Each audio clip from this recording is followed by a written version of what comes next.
Hola mis estimados amigos, muchas gracias por estar visualizando este video. Hoy te compartimos el tema transformación interior en voz de nuestro amigo Javier López González. Realmente un tema bastante interesante que con los basamentos del maestro Samael Aún Weor nos va dando las orientaciones precisas para este gran trabajo que todos tenemos que realizar, que es la transformación interior, el cambio radical, pero necesitamos de la orientación precisa y nuestro amigo Javier pues va conduciéndonos en esta temática, repito, basados en las enseñanzas del maestro Samael Aún Weor y de algunos otros autores que ilustran también esta postura del maestro de disolver el yo para que este sea el fundamento de la transformación interior. Bien, mis estimados amigos, pues les dejamos con el video. No olviden suscribirse,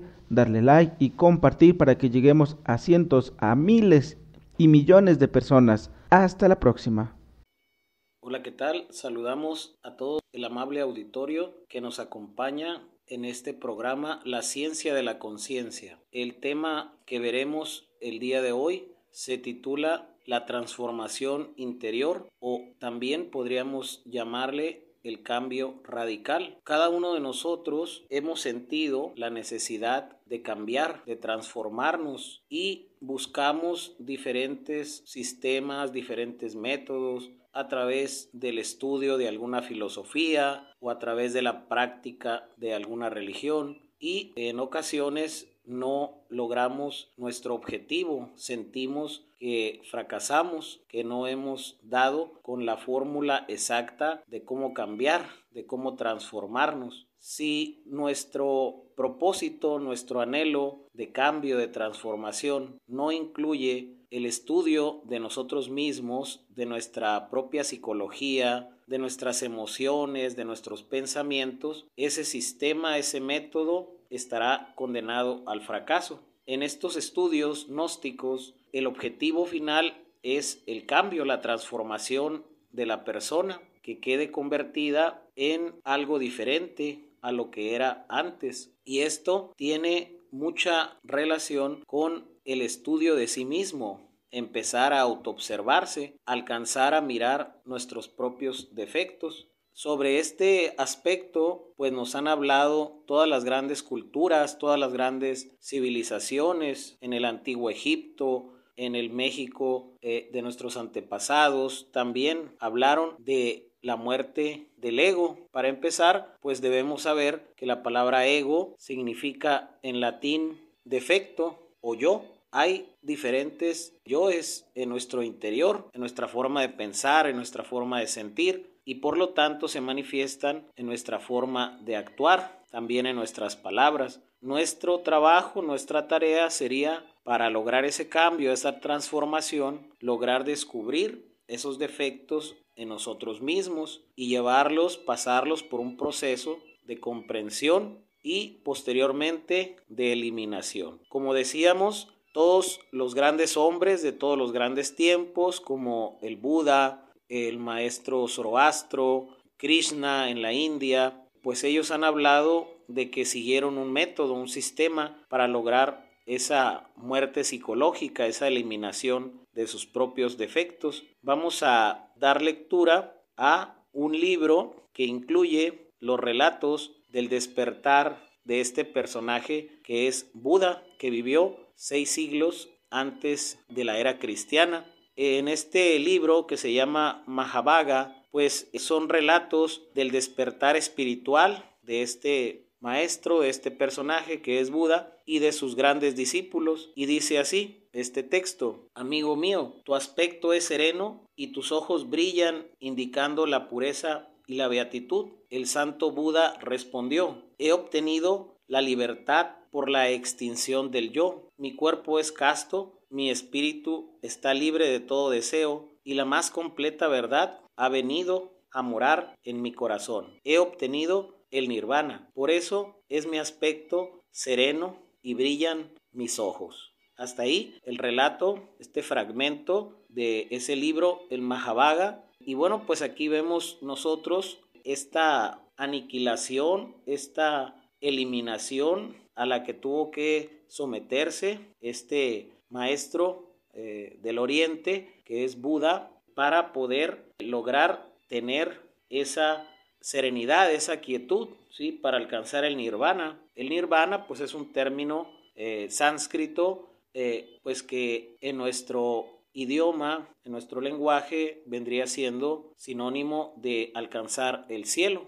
El nirvana es un estado de conciencia, no es un lugar al cual hay que físicamente llegar. Bien, ahora vamos a mencionar un texto de Hermann Hesse, que fue el Premio Nobel de Literatura en 1946. Describe esta cuestión del yo, de los agregados psicológicos, de una manera fugaz e ilustrativa, describiéndose a sí mismo de la siguiente manera. Hermann Hesse dice así con respecto al yo, al ego: me hizo dar media vuelta, de modo que quedé frente al espejo gigante de la pared. En él me vi durante un pequeñísimo momento al Harry que yo conocía, pero con una cara placentera, contra mi costumbre, radiante y risueña, pero apenas lo hube reconocido, se desplomó, segregándose de él una segunda figura, una tercera, una décima, una vigésima, y todo el enorme espejo se llenó por todas partes de Harrys, de trozos de Harry, de numerosos Harrys, a cada uno de los cuales solo vi y reconocí un momento brevísimo. Algunos de estos Harrys eran tan viejos como yo, otros viejísimos, otros completamente jóvenes, mozalbetes, muchachos, colegiales, niños, Harrys de 50 y de 20 años, corrían y saltaban atropellándose, de 30 años y de 5, serios y joviales, respetables y ridículos, bien vestidos y harapientos, y hasta enteramente desnudos, calvos y con grandes melenas, y todos eran yo, y cada uno fue visto y reconocido por mí con la rapidez del relámpago, y desapareció. Se dispersaron en todas direcciones, hacia la izquierda, hacia la derecha, hacia adentro en el fondo del espejo, hacia afuera saliéndose de él. Hasta ahí la descripción que hace de sí mismo Hermann Hesse, el Premio Nobel de Literatura de 1946. El hombre posee el germen de la individualidad divina, pero su estado actual es justamente lo contrario: un desordenado conjunto de pensamientos, imágenes, deseos, sentimientos, voluntades, provistos cada uno de ellos de una relativa autonomía y con frecuencia chocan entre sí. El yo es ilusorio, el yo es yoes. Esta es la premisa y también la conclusión, fruto de la experiencia directa, que mantienen varios de los sistemas de liberación más profundos y radicales. Bien, pues estamos nosotros aquí comprendiendo que físicamente una persona es una, pero psicológicamente hablando, si nos ponemos a analizar a cualquier ser humano, psicológicamente somos muchos. La doctrina de los muchos yoes. Hay yoes que gustan de ciertas cosas y hay yoes que pues gustan de cosas completamente distintas, diferentes. Esa es nuestra realidad interior. Vamos a dar paso a una pausa musical y regresamos con este tema de el cambio interior, la transformación radical. Bien, regresamos a nuestro programa La Ciencia de la Conciencia con este tema de la transformación interior, el cambio radical. Como veíamos en la primera parte de este programa, la muerte psicológica, la muerte del ego, es pieza fundamental si cada uno de nosotros queremos cambiar, queremos transformarnos. La conocida erudita francesa Alexandra David-Néel, iniciada en las doctrinas secretas de los lamas del Tíbet, explica: aunque han rechazado la creencia de un alma inmaterial e inmortal, considerada como su verdadero yo, la mayoría de los occidentales siguen imaginando una entidad homogénea que dura cuando menos del nacimiento a la muerte, o sea que somos uno. Puede experimentar cambios, hacerse mejor o peor, pero esos cambios no se entienden que hayan de sucederse de minuto en minuto. Y así, desdeñando observar las manifestaciones que cortan la continuidad del aspecto habitual del individuo, hablan de un hombre bueno, de un hombre malo, austero, disoluto, etc. Hasta ahí el párrafo, el texto de la erudita francesa Alexandra David. Los místicos lamaístas, o sea, los lamas tibetanos, niegan la existencia de este yo. Afirman que no es más que un encadenamiento de transformaciones, un agregado cuyos elementos materiales y mentales obran y reaccionan unos sobre otros. Lo que considero como un yo, como un mi yo, como una unidad, una persona, un ego, es en realidad un agregado inestable de elementos, un agregado de vidas, podríamos decir, procedentes de fuentes diferentes y que se hallan momentáneamente juntas y activas. La actividad de los diversos elementos que entran en la composición del agregado no se ejerce siempre en cooperación, ni siempre en el mismo tiempo. Mientras unos parecen entorpecidos, la vitalidad de algunos otros se manifiesta violentamente. Los unos tienden hacia este objetivo, los otros hacia otro objetivo y aún completamente opuesto. Esto nos está diciendo que tiran en diferentes direcciones cada uno de los defectos, cada uno de los agregados que nosotros poseemos en nuestra mente y en nuestras emociones. De ahí nacen esos conflictos mentales, esas crueles divisiones dentro de nosotros mismos cuando nos sentimos impulsados a la acción por instintos y deseos contradictorios. Una atención constante e investigaciones perspicaces nos harían ver que no somos una unidad, sino una pluralidad. La doctrina tibetana del ego pluralizado ha sido adaptada y difundida en el mundo occidental contemporáneo por algunos importantes fundadores de escuelas esotéricas que impulsan un nuevo enfoque psicológico para lograr la trascendencia del hombre. En la década de los años 20, Ouspensky, un reconocido escritor ruso, enseñaba en Londres lo siguiente: ante todo, el hombre debe saber que no es uno, sino que es muchos. No tiene un yo único, permanente e inmutable. Cambia continuamente. Un momento es una persona, en el momento que sigue es otra, poco después una tercera, y así sucesivamente, casi sin término. Cada idea, cada sentimiento, cada sensación, cada deseo, cada yo amo o yo no amo es un yo. Y en la década de los 70, Samael Aun Weor, filósofo y antropólogo contemporáneo, afirmaba desde México lo siguiente: realmente el yo psicológico de cada cual es múltiple, deviene siempre como muchos. Es verdad que no es nada agradable saber que dentro de nuestra persona viven cientos y miles de personas psicológicas.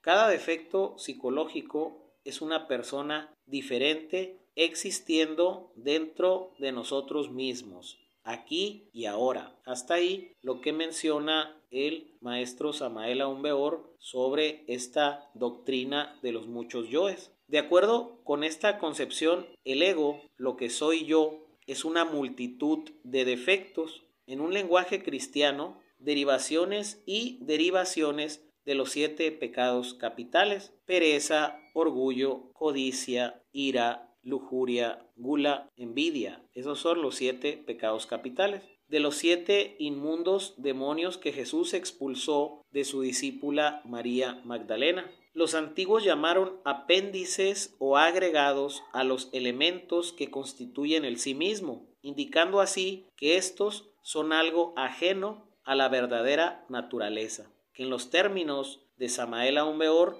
es el auténtico ser del hombre. El ser divinal eterno, individual y universal a la vez, está más allá del yo, que es un esclavo del tiempo, del mundo y de sus propias limitaciones. El ser se expresa a través de los valores de la conciencia, virtudes como el amor, la sinceridad, la generosidad, la justicia o la sabiduría.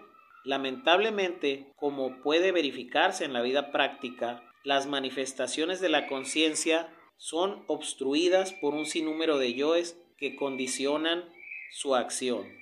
La sinceridad es absorbida por los yoes del engaño, la humildad por los del orgullo, el amor por los del odio, la serenidad y la paz por los agregados de la preocupación, la ansiedad o el temor, y así indefinidamente. En el hombre corriente, la conciencia se encuentra en una posición de enorme desventaja respecto al ego. Sin embargo, una pequeña porción de la misma continúa libre y es capaz de enfrentar al atroz enemigo. La lucha interior necesariamente debe desencadenarse en aquel que aspire a la conquista del ser. Cuando el ego es derrotado y aniquilado, la conciencia despierta y advienen la verdadera sabiduría y la máxima felicidad. La situación del hombre antes del triunfo en esta confrontación es en amplia desventaja que nos encontramos contra nuestros defectos. Es un 3% de conciencia contra un 97% de ego. Actualmente la mayoría de los seres humanos nos encontramos con ese nivel, con ese porcentaje de conciencia, y pues se advierte una franca desventaja en contra de nuestros defectos, de nuestros agregados psicológicos, de nuestro ego. Se podría asemejar a la lucha, a la pelea entre un David contra un Goliat. David era pequeño, Goliat era un gigante, mas sin embargo, con ese 3% de conciencia que cada uno de nosotros tenemos, debemos luchar contra nuestros propios agregados psicológicos. Bien, vamos a dejar hasta aquí la parte número 2 de nuestro programa para dar paso a una pausa musical y regresamos con la tercera parte de nuestro programa. Volvemos a su programa La Ciencia de la Conciencia. En esta tercera parte continuamos hablando del tema la transformación interior, el cambio radical que cada uno de nosotros nos proponemos voluntariamente en forma individual. Evitamos recurrir a términos que podrían sugerir modificaciones superficiales o aparentes mejoras en la conducta humana, y en su lugar se emplean expresiones radicales como desintegrar, eliminar, aniquilar nuestros defectos psicológicos y otras más que implican el cese de la existencia del ego. Y es que la psicología budista, que se desprende de los mitos, es exigente y terrible.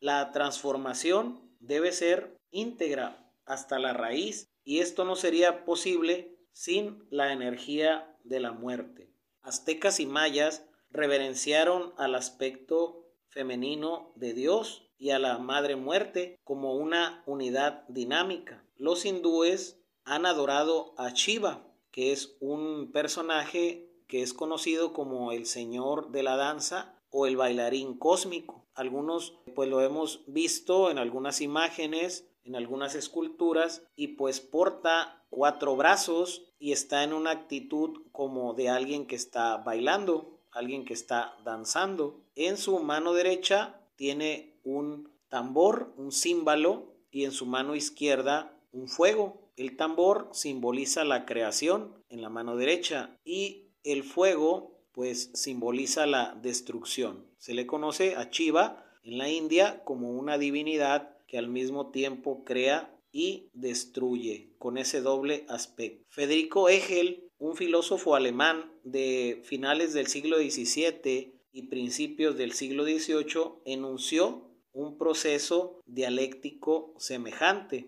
y dice así: el cambio, aunque lleva a la disolución al mismo tiempo, implica el surgimiento de una nueva vida, la creación y destrucción de que hablábamos hace un momento de Shiva, la divinidad hindú. Pues mientras la muerte es el resultado de la vida a su vez es el resultado de la muerte. Hasta ahí el filósofo alemán Federico Hegel, y continuamos con nuestro tema. Si el grano no muere, la planta no nace. La frase evangélica citada a menudo por los filósofos, el cambio efectivo de fondo, requiere primero que la forma vieja perezca, acabar con las tinieblas del yo, para que entonces brille la luz de la conciencia. Buda enseñó la doctrina del no sí mismo como la vía para la obtención de la felicidad y la sabiduría, para la misma liberación. No se intenta llamar al individuo a que corrija su comportamiento de acuerdo a algún código religioso o ético,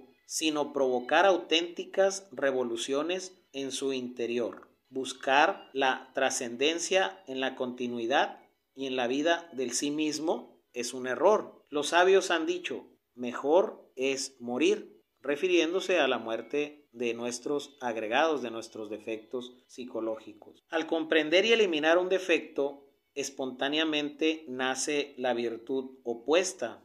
Es un proceso, no un mandato. Aniquilación es una palabra que suena fuerte, que podría parecernos terrible. La mitología presenta nuestro interior bajo la figura de repugnantes monstruos o de agrupaciones demoníacas y enseña a enfrentarlos y eliminarlos, no a perfeccionarlos. El héroe Perseo no disfraza a Medusa, la mujer con serpientes por cabellos. La decapita y de su sangre nace Pegaso, el blanco caballo alado que se eleva hasta las esferas celestes.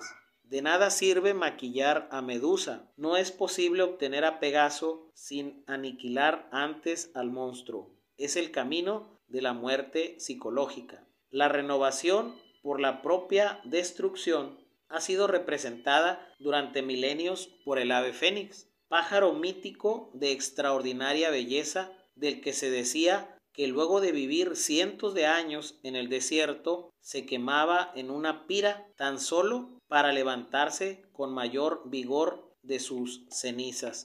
El fénix aparece en lugares tan distintos como Egipto, Irlanda, Japón y Turquía y enseña cómo gracias a la muerte en el fuego sagrado la purificación es completa. Con la resurrección se acrecenta el poder del ser. Otra valiosa lección sobre el cambio íntimo es la alegoría de Psique y la mariposa. La palabra psique, de la cual proviene el término psicología o psiquis, era uno de los nombres que los antiguos griegos daban al alma. También llamaban así a la mariposa. Alma y mariposa eran de este modo identificadas la una con la otra. En el arte griego primitivo, la diosa Psique tenía la forma de una mariposa o de una pequeña criatura alada. Además de las evidentes asociaciones entre la sutilidad y la delicadeza de una mariposa y las virtudes atribuidas al alma, el símbolo evoca el proceso de la transformación del hombre. Antes de convertirse en el ser espléndido que se nutre de las flores y juega en el espacio, la mariposa no era más que un gusano. La miserable oruga, torpe y ciega, contiene todo el esplendor de la mariposa. Solo necesita desarrollarlo, convertir lo grotesco en sublime, a través de una muerte paradójicamente creadora. Quiere decir, pues que la oruga, el gusano, se tiene que transformar, quedar convertida en una hermosa y bella mariposa. La oruga se encierra en su crisálida como en una tumba y transcurrido un tiempo sale de nuevo a la luz. Resulta entonces tan distinta en sus formas, en sus funciones y en su comportamiento que apenas la evidencia directa nos convence que se trata de la misma repulsiva criatura que observamos antes. El gusano deja de existir y la mariposa nace. El ser humano que muere en sí mismo deja de arrastrarse por la tierra, logra desplegar todas las facultades de su psique y se remonta a los más elevados niveles de conciencia. Con esta alegoría, con esta enseñanza, quieren simbolizar, se quiere representar el cambio, la transformación interior que debemos de pasar, que debe de sufrir la conciencia, que sabemos que es un sinónimo de el alma o la esencia.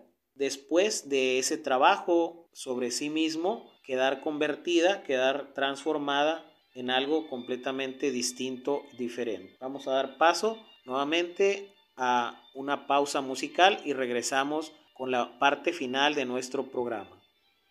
Bien, regresamos para la parte final de nuestro programa, donde hablamos sobre el tema la transformación interior, el cambio radical que pues debemos plantearnos, debemos ponernos como meta cada uno de nosotros. En los estudios gnósticos se insiste, se enseña en la necesidad de esa transformación, de ese cambio radical. Vamos a dar lectura a un párrafo, a un texto de este filósofo y antropólogo contemporáneo, Samael Aun Weor, que nos habla de este tema de la muerte psicológica, de la eliminación de los defectos, y nos dice: en el interior del hombre se contraponen dos fuerzas, la del ser o de la conciencia y la del ego o del yo. El ego es múltiple y tiene una definida connotación negativa. La conciencia es diametralmente lo opuesto del ego: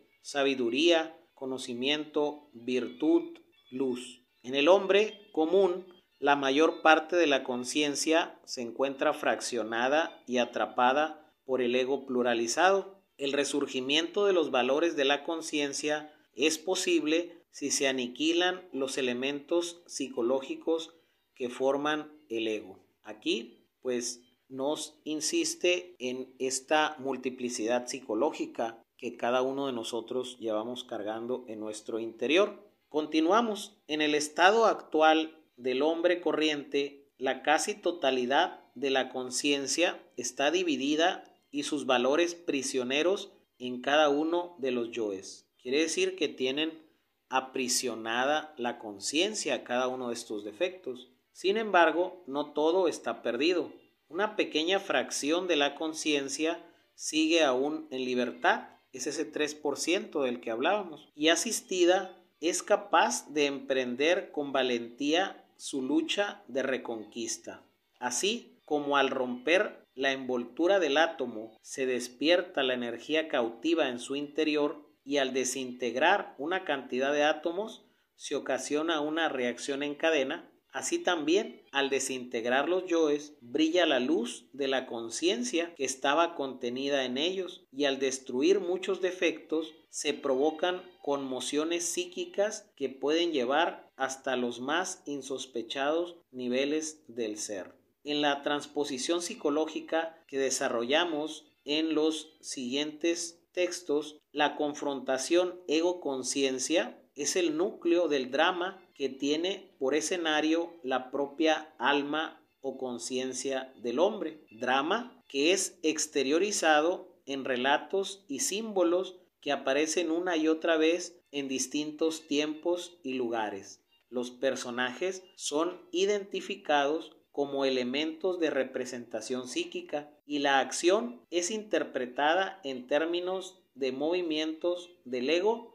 y la conciencia. Un dios o una diosa, un rey, un héroe pueden desempeñar el papel del ser o de la conciencia. Criaturas animalescas, guerreros del mal o enjambres de demonios serían alegorías del ego y sus defectos. El combate entre estas dos fuerzas irreconciliables debe culminar con la decapitación, con la eliminación del yo y sus legiones, brindando como consecuencia el resurgimiento del ser. La estructura de este argumento base puede descomponerse en 3 momentos de todos estos relatos. En el momento número 1, obstrucción de la conciencia. ¿Qué quiere decir? El ego agrede al ser y se apodera de los procesos psicológicos del hombre. La conciencia es fraccionada y absorbida por los yoes. Momento número 2 de todo relato. Combate entre la conciencia y el ego. El Hijo Divino, prolongación del ser, es decir, la esencia que no está prisionera del yo, se enfrenta a sus enemigos, los decapita e incinera. Momento número 3 de todo relato. Despertar de la conciencia. El ser resucita glorioso. Los valores de la conciencia se manifiestan sin ninguna traba, acrecentados y fortalecidos durante el proceso.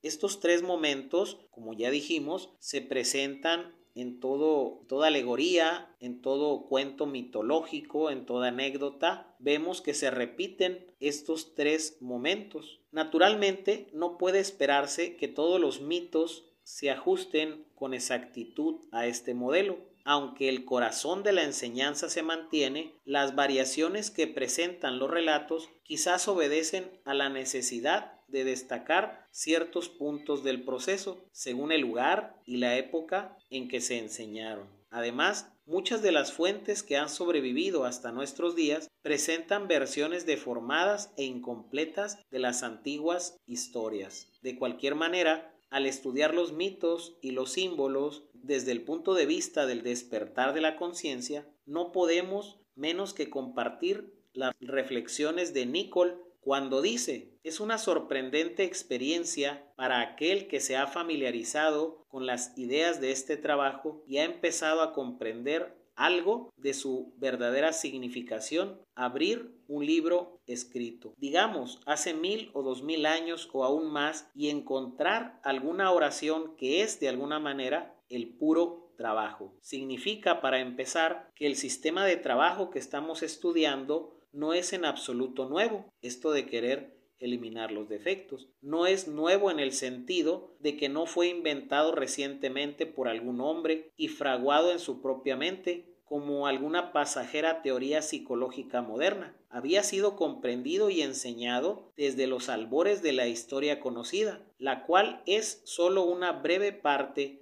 de toda la historia humana, pero mucho antes, llegando a nuestras manos solo en la forma de leyendas, mitos y alegorías. Siempre se impartió la misma enseñanza, pero se la había impartido en diferentes formas exteriores, con diversas vestiduras. Esto nos hace llegar a la conclusión de que sobre este tema del cual estamos hablando siempre se había mencionado en la antigüedad a través de mitos, a través de símbolos, donde los héroes pues representaban la conciencia, el ser, y los monstruos o los personajes negativos pues simbolizan y representan al ego y los múltiples defectos. Vamos a dejar hasta aquí este tema y bueno, pues la invitación siempre continua a que cada uno de nosotros nos propongamos el trabajo sobre sí mismos y ese cambio, esa transformación que tanto anhelamos y que tanto hemos buscado. No nos despedimos sin antes agradecer su preferencia y los invitamos a que continúen sintonizando esta estación y enterándose de todos estos temas. Hasta la próxima. Muchas gracias por su atención.